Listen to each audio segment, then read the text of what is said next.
Hello बच्चों, welcome to my channel pi mathematics. मैं विकास कुमार, आपका मैथ्स गुरु। बच्चों, आज हम लोग एक ऐसे टॉपिक के बारे में पढ़ने जा रहे हैं जो एग्जाम के पॉइंट ऑफ व्यू से बहुत इंपॉर्टेंट है। टॉपिक का नाम है एलिमेंट्री ऑपरेशन ऑन मैट्रिक्स। बच्चों, आप चाहे सीबीएसई बोर्ड से हो या स्टेट बोर्ड से हो, इस टॉपिक से एवरी ईयर एक क्वेश्चन 6 मार्क्स में आया है और उम्मीद है इस साल भी आएगा। ये टॉपिक कितना इंपॉर्टेंट है हमारे लिए, इसी बात से आप अंदाजा लगा सकते हैं।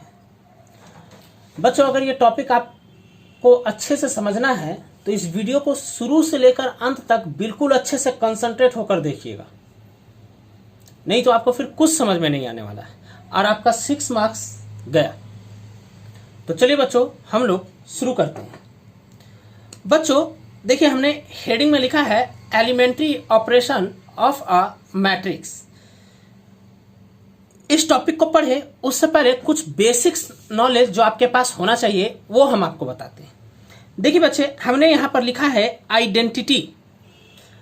यहां पर 2 हिस्से में बांटा, अलजेब्रा और मैट्रिक्स अलजेब्रा। खैर चलिए आते हैं।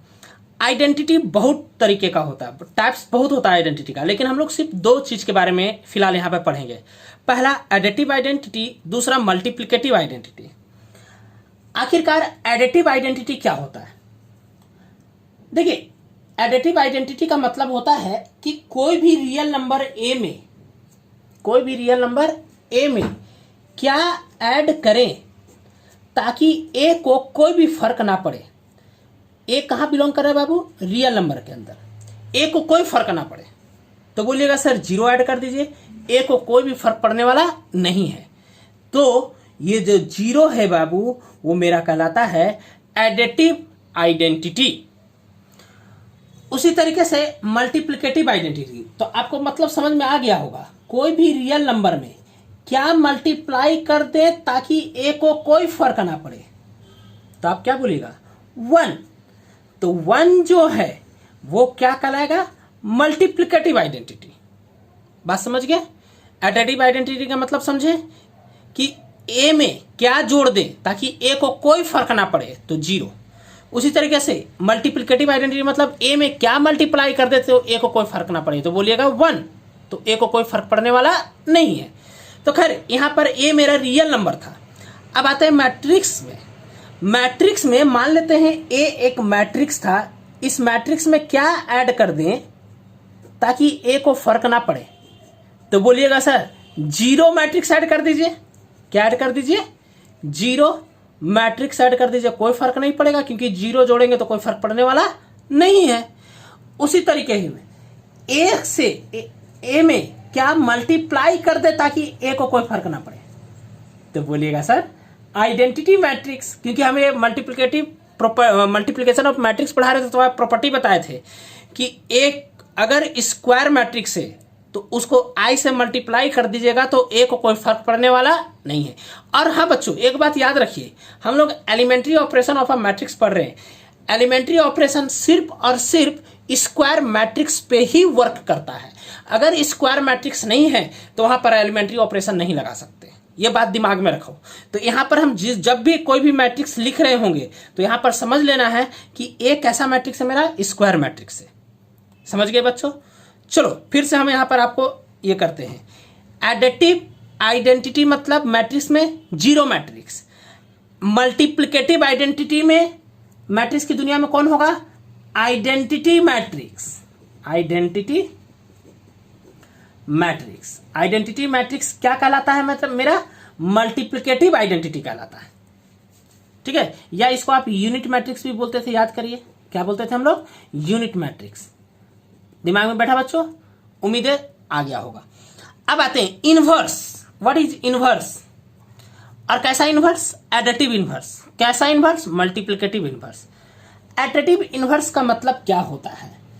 ए में हम क्या ऐड करें ताकि एडिटिव आइडेंटिटी मिल जाए। एडिटिव आइडेंटिटी मिल जाए। एडिटिव आइडेंटिटी कहने का मतलब क्या मिल जाए बाबू? एडिटिव आइडेंटिटी क्या था? 0। तो क्या जोड़ना पड़ेगा बच्चे? -a। राइट, आपके दिमाग में यही चल रहा होगा, ए में क्या प्लस करना पड़ेगा, माइनस ए, तो आंसर क्या मिल जाएगा, एडिटिव आइडेंटिटी मिल जाएगा, मतलब 0 मिल जाएगा। इसलिए माइनस ए क्या कहलाएगा, एडिटिव इनवर्स कहलाएगा। ठीक है बच्चों। अच्छा, मल्टीप्लिकेटिव इनवर्स मतलब क्या, ए में क्या मल्टीप्लाई कर दे ताकि एडिटिव आइडेंटिटी की जगह क्या लिखेंगे, मल्टीप्लिकेटिव आइडेंटिटी मिल जाए, मल्टीप्लिकेटिव आइडेंटिटी मिल जाए। तो क्या करना पड़ेगा बताइए, आप बताइए, दिमाग में क्या चल रहा है, चल रहा होगा सर 1/a कर दीजिए ताकि ए मल्टीप्लाई कर दे तो मल्टीप्लिकेटिव आइडेंटिटी मिल जाए। मल्टीप्लिकेटिव आइडेंटिटी कहने का मतलब क्या मिल जाए, 1 मिल जाए। तो यहां पर याद रखिएगा, ए क्या है, एडिटिव इनवर्स है, किसके लिए, माइनस ए के लिए। उसी तरीके से माइनस ए क्या है, माइनस ए एडिटिव इनवर्स है, किसके लिए, ए के लिए। मल्टीप्लिकेटिव इनवर्स में क्या है, ए क्या है, मल्टीप्लिकेटिव इनवर्स है, किसके लिए, 1/a के लिए। उसी तरीके से 1/a किसका मल्टीप्लिकेटिव इनवर्स है, ए के लिए। मतलब दोनों एक दूसरे का इनवर्स है। यहां पर मल्टीप्लिकेटिव इनवर्स है और यहां पर एडिटिव इनवर्स है। उसी तरीके से अगर हम बात करें अब अलजेब्रा ऑफ मैट्रिक्स में, मैट्रिक्स अलजेब्रा में एडिटिव क्या होगा, एडिटिव इनवर्स क्या होगा भाई, मतलब एक मैट्रिक्स में क्या ऐड कर दें ताकि आपको 0 मैट्रिक्स मिल जाए, तो आप क्या बोलिएगा सर, -a। समझ रहे हैं बात को। उसी तरीके से मैट्रिक्स अलजेब्रा में ए में क्या मल्टीप्लाई कर दें सर ताकि क्या मिल जाए, मल्टीप्लिकेटिव आइडेंटिटी। और मल्टीप्लिकेटिव आइडेंटिटी कौन होता है, i, मतलब यहां पर i मिलना चाहिए। तो क्या बोलिएगा सर, 1/a। अच्छा, 1/a को आप ऐसा भी लिख सकते हैं, a इनवर्स, नहीं लिख सकते हैं क्या, एकदम लिख सकते हैं, a ऊपर चला गया तो यहां पर a इनवर्स क्या है, मल्टीप्लिकेटिव इनवर्स है, किसका, a का। उसी तरीके से ये a भी इस a इनवर्स का क्या कहलाएगा, मल्टीप्लिकेटिव इनवर्स कहलाएगा। समझ गए बच्चों। याद रखिएगा यहां पर मैट्रिक्स कैसा मैट्रिक्स है, स्क्वायर मैट्रिक्स है, ये बात ध्यान रखोगे। अच्छा, इस चीज को और हम अच्छे से समझते हैं। मान लेते हैं बच्चों कि कभी हमने आपको बोला कि हमने 2 मैट्रिक्स को मल्टीप्लाई किया है और आ गया है आई मतलब आइडेंटिटी मैट्रिक्स आ गया, और ये भी बताया कि ए और बी स्क्वायर मैट्रिक्स है। ए और बी कैसा मैट्रिक्स है, स्क्वायर मैट्रिक्स है। तो हम कह सकेंगे कि बी जो है मल्टीप्लिकेटिव इनवर्स है, मल्टीप्लिकेटिव इनवर्स है। किसका मल्टीप्लिकेटिव इनवर्स है बी, बताइए, ए का।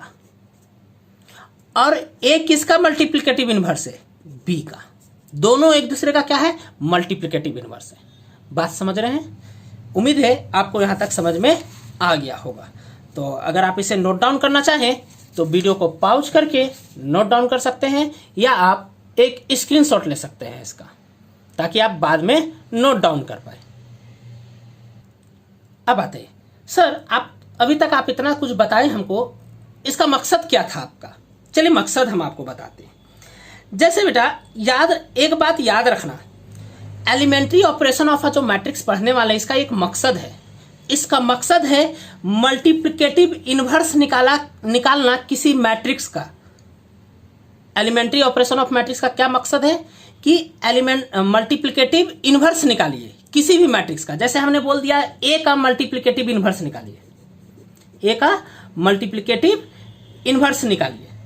तो ए का मल्टीप्लिकेटिव इनवर्स बोलिएगा सर 1/a होता है, और 1/a को ए इनवर्स बोलते हैं आप लोग। तो बच्चे मान लो ए बराबर अगर कोई मैट्रिक्स दे दे 2 3 5 6 और बोले इसका मल्टीप्लिकेटिव इनवर्स निकालिए, तो आप बोलेगा ए इनवर्स बराबर 1/a और 1/2 3 5 6 ऐसा लिख के छोड़ दीजिएगा, तो क्या ये आंसर हो जाएगा, नहीं। और हमने डिवाइड ऑफ मैट्रिक्स करके ऐसा कुछ आपको पढ़ाया भी नहीं है, तो फिर हम इसको कैसे सॉल्व करेंगे। तो इसको सॉल्व करने का तरीका एलिमेंट्री ऑपरेशन बताता है, समझ गए। अच्छा तो ठीक है सर, तो आखिरकार इसका यूज कहां पे करेंगे। देखो क्या करेंगे हम लोग प्रॉपर्टी जानते हैं, a इंटू आई बराबर a, ये प्रॉपर्टी मल्टीप्लिकेटिव इनवर्स में जानते हैं। हम लोग एलिमेंट्री ऑपरेशन का यूज करके इस मैट्रिक्स और इस मैट्रिक्स में चेंजिंग लाएंगे। चेंजिंग कैसे लाएंगे?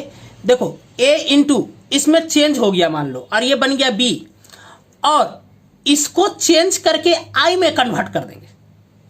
ध्यान दो, हम ये प्रॉपर्टी का यूज करेंगे, a into I equal to A. हम इसमें चेंज करके, इस a को चेंज करके किस में कन्वर्ट कर देंगे? a में कन्वर्ट कर देंगे। कैसे कन्वर्ट करेंगे ये बात का चीज है, अभी हम आगे बताएंगे कि कैसे कन्वर्ट करेंगे। बस ये याद रखना, इस a को कन्वर्ट करके किस में चेंज कर देंगे? i में। और इसको कन्वर्ट करने के चक्कर में ये i किसी एक और मैट्रिक्स में चेंज हो जाएगा। मान लिए वो किस में चेंज हो गया? b में। और जब ऐसा करने में हम कामयाब हो जाते हैं तो b a का क्या कहलाएगा? मल्टीप्लिकेटिव इनवर्स कहलाएगा। और हमको यही तो फाइंड करना था, तो b का वैल्यू ही a का क्या कहला जाएगा? मल्टीप्लिकेटिव इनवर्स कहला जाएगा। समझ गए बच्चों? तो ये प्रॉपर्टी हम लोग क्या करने वाले हैं, इस एक्सरसाइज में यूज करने वाले हैं। तो चलिए बच्चों, एक बात याद रखिएगा बच्चों, एलिमेंट्री ऑपरेशन जब हम पढ़ रहे हैं तो दिमाग में बैठा के रखिए कि ये एक तरीके का गेम है। जैसे आप चेस खेलते हैं तो चेस में क्या, चेस खेलते वक्त आपके ध्यान में, आपके दिमाग में क्या रहता है? सिर्फ चेस खेलने का नियम मालूम होता है बस। अब सामने में कौन खेल रहा है इस पे निर्भर करता है आपका चाल, कि हम कौन सा चाल जल्दी करें, कौन सा चाल लेट में करें, या सामने वाला पे डिपेंड करता है। ऐसा नहीं होता है कि आप एक बार खेलने बैठे तो वही गेम उसी तरीके से खेलना स्टार्ट किया जो दूसरे के साथ खेल रहे थे। नहीं, सामने वाला तेज है तो उसी हिसाब से आप अपना क्या बोले, गोटी को आगे बढ़ाइए। जैसे आप हम सिर्फ रूल जानते हैं कि घोड़ा 2.5 घर चलता है, हाथी सीधा चलता है, राजा टेढ़ा भी चल सकता है, मंत्री जैसे चलना है चलेगा। लेकिन जब बैठ गया खेलने के लिए आपके साथ कोई और, तो एक ही गेम हर बार आप नहीं दोहराते हैं। ठीक उसी तरीके से एलिमेंट्री ऑपरेशन एक गेम है, इसमें हम 3 रूल बताएंगे आपको। ये 3 रूल कहां पर कैसे लगेगा ये क्वेश्चन पे डिपेंड करेगा। कभी होगा कि पहला रूल लगेगा, कभी होगा कि सेकेंड रूल लगेगा, कभी होगा कि थर्ड रूल लगेगा, या हो सकता है कभी कभी तीनों रूल लग जाए। तो ये डिपेंड करता है क्वेश्चन पे, ठीक है। और ये आपको तय करना रहेगा कि कौन सा रूल कहां पर लगाए। ये बुक नहीं बोलेगा कि भाई ये रूल लगाइए, ये रूल लगाइए। जैसे शतरंज खेलते वक्त सामने वाला नहीं बताता है कि चलिए भाई आप घोड़ा चलिए, आप ये चलिए, आपको खुद सोचना पड़ता है। ठीक उसी तरीके से एलिमेंट्री ऑपरेशन से रिलेटेड कभी भी कोई प्रॉब्लम बनाएंगे तो आपको सिर्फ 3 रूल दिमाग में रखना है, और वो तीनों रूल को कहां पर कैसे अप्लाई करना है ये क्वेश्चन पे डिपेंड करता है, ठीक है। और आपकी सोच पे डिपेंड करता है कि कैसे कैसे लगाएं। एक ही क्वेश्चन को आप 5-6 तरीके मेथड से बना सकते हैं, ठीक है। लेकिन जब हम एलिमेंट्री ऑपरेशन का क्वेश्चन बनाने आपको बताएंगे तो हम एक वर्किंग रूल भी आपको बताएंगे। उस वर्किंग रूल से आपको जो बहुत ज्यादा सोचना है वो बहुत कम हो जाएगा, ठीक है बच्चों। तो चलिए हम लोग एक एक करके आपका एलिमेंट्री ऑपरेशन का रूल जानते हैं या नियम जानते हैं कि क्या है आखिरकार नियम। हमने बोला 3 ही रूल होता है, तो बस वही तीनों नियम हम आपको अभी बताने जा रहे हैं, ठीक है बच्चों। तो चलिए हम लोग शुरू करते हैं। तो देखिए बच्चों, पहला रूल, सबसे पहले ये देखिए, elementary operation of a matrix only work on square matrix. एक बात याद रखिएगा, हमेशा किस पे वर्क करने वाला है? स्क्वायर मैट्रिक्स का।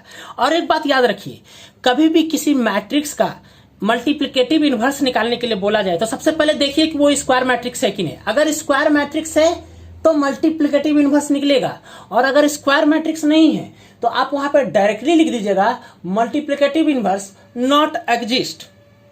और एक बात और दिमाग में रखिए कि हर एक स्क्वायर मैट्रिक्स का मल्टीप्लिकेटिव इनवर्स नहीं निकलता है, किसी का निकलेगा किसी का नहीं निकलेगा। ये भी याद रखिए, निकलेगा तो किसका निकलेगा? स्क्वायर मैट्रिक्स का। अगर स्क्वायर मैट्रिक्स नहीं है तो वो तो ऐसा ही खत्म हो गया।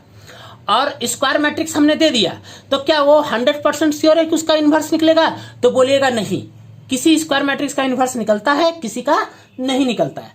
तो सर आखिर हम कैसे पहचानेंगे कि किस स्क्वायर मैट्रिक्स का इनवर्स निकलेगा, किसका नहीं निकलेगा? तो ये हम आपको बताएंगे जब हम डिटर्मिनेंट आपको बताएंगे। अभी तक जितना क्वेश्चन आएगा सब का इनवर्स निकलेगा, इसलिए अभी इस पर हम बात नहीं करेंगे, ठीक है बच्चों।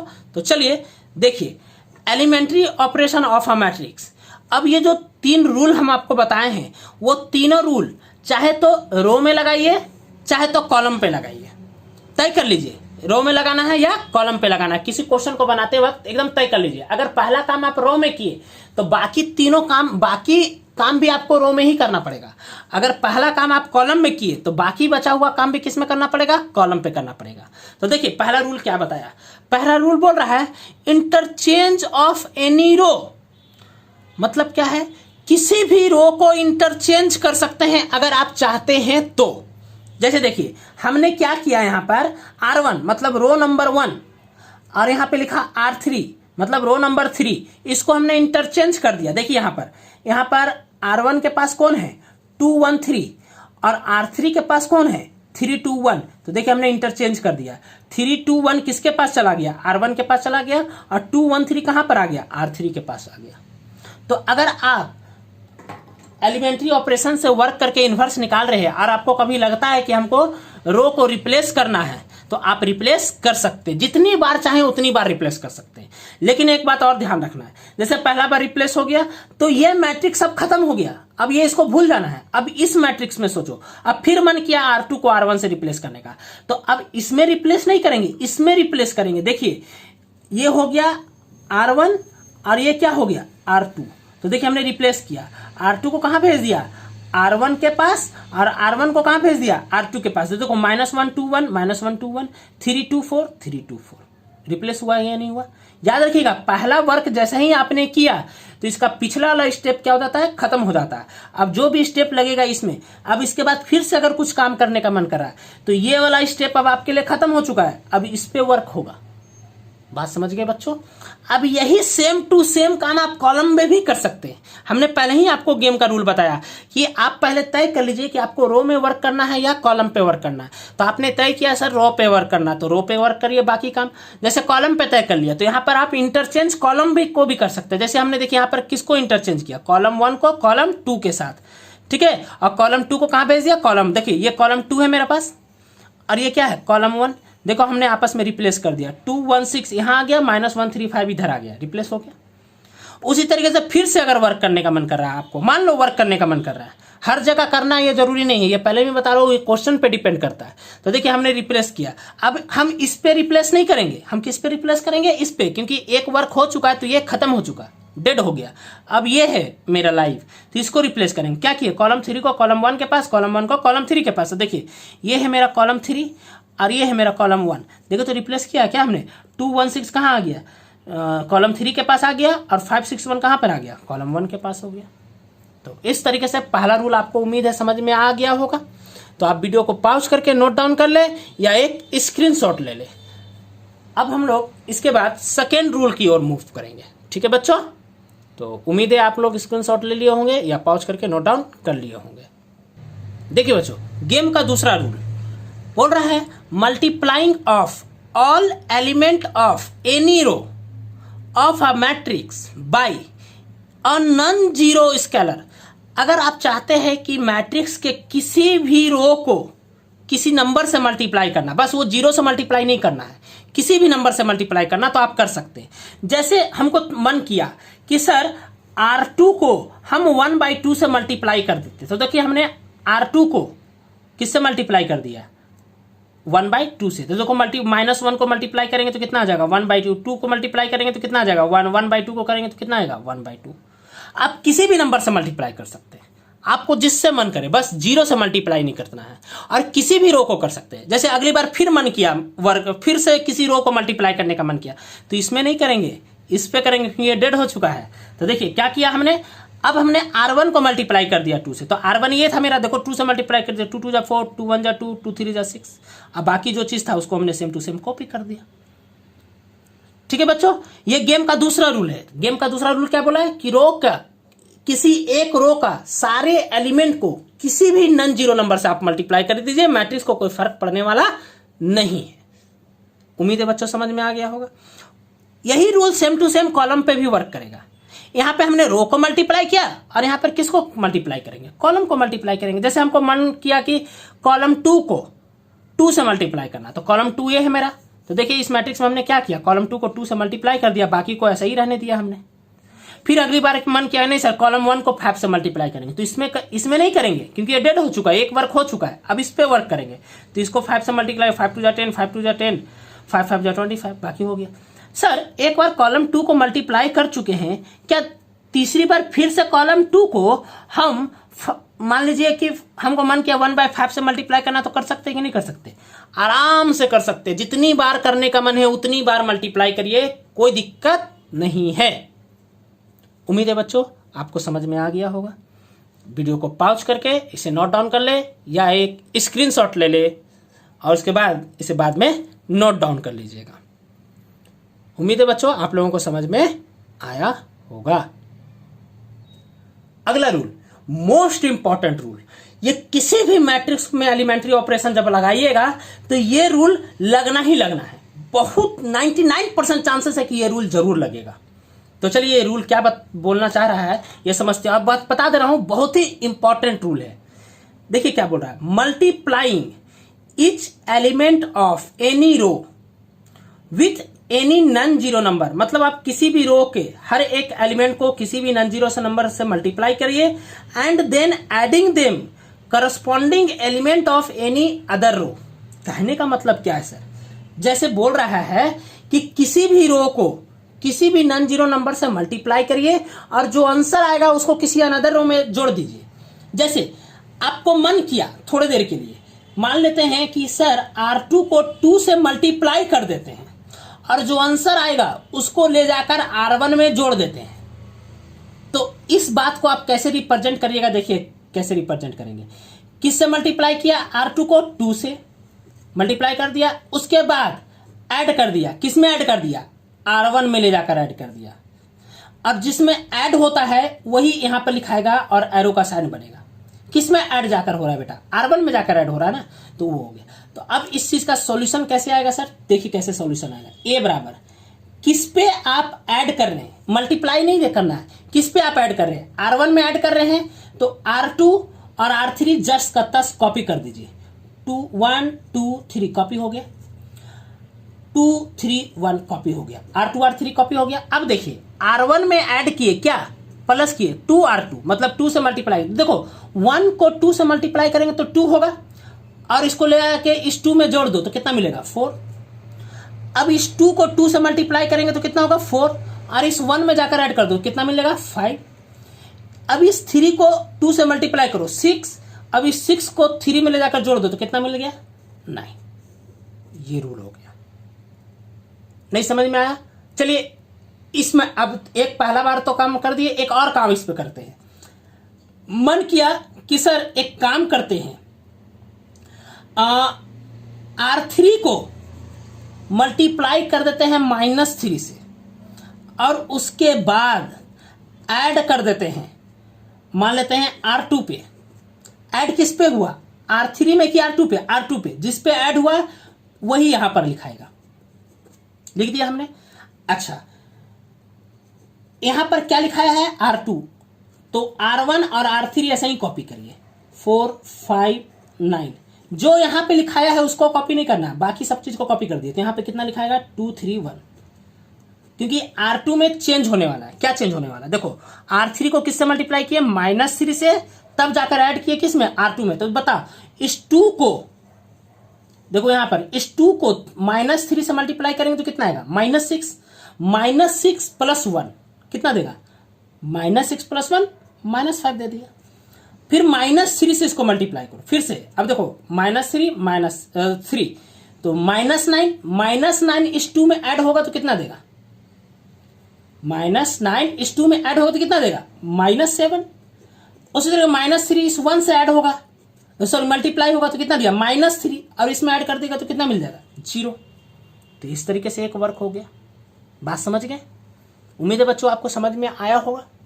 अगर नहीं आया तो चलिए फिर से एक कॉलम में इसी चीज को समझ। देखो हमने यहाँ पे रो में वर्क किया और यही काम आप कहां पे कर सकते हो? कॉलम में कर सकते हो। जैसे मन किया कि एक काम करते हैं सर, कॉलम 1 में वर्क करते हैं। कॉलम 1 प्लस -2 इंटू कॉलम 3, मतलब कॉलम 3 को -2 से मल्टीप्लाई करने के बाद कॉलम 1 में ऐड कर देते हैं। ऐड किस में हो रहा है? कॉलम 1 में, इसलिए कॉलम 2 और कॉलम 3 कॉपी करिए। कॉपी कर दिया हमने। अब क्या है हमको? देखो कॉलम 1 में चेंज होने वाला है, किसकी वजह से? C3 की वजह से। तो C3 में पहला एलिमेंट कौन है बता? 3 को -2 से मल्टीप्लाई करेंगे तो कितना आएगा? -6 और इस 2 में ऐड हो जाएगा तो -6 + 2 -4। फिर ये -2 इससे मल्टीप्लाई होगा तो 3 दूना -6 +1 -5। अब ये -2 इससे मल्टीप्लाई होगा तो -2 + 2 0। उम्मीद है बच्चों ये थर्ड रूल आपको समझ में आ गया होगा, और अगर नहीं आया है कोई बात नहीं, अभी इस पे हम लोग वर्क करेंगे, बहुत सारे क्वेश्चन बनाएंगे तो आपको सारा चीज समझ में आ जाएगा। तो बच्चे एक काम करें, वीडियो को पॉज करके इसे नोट डाउन कर ले या एक स्क्रीनशॉट ले ले। उम्मीद है बच्चों आप लोगों को समझ में आ गया होगा। Thank you for watching.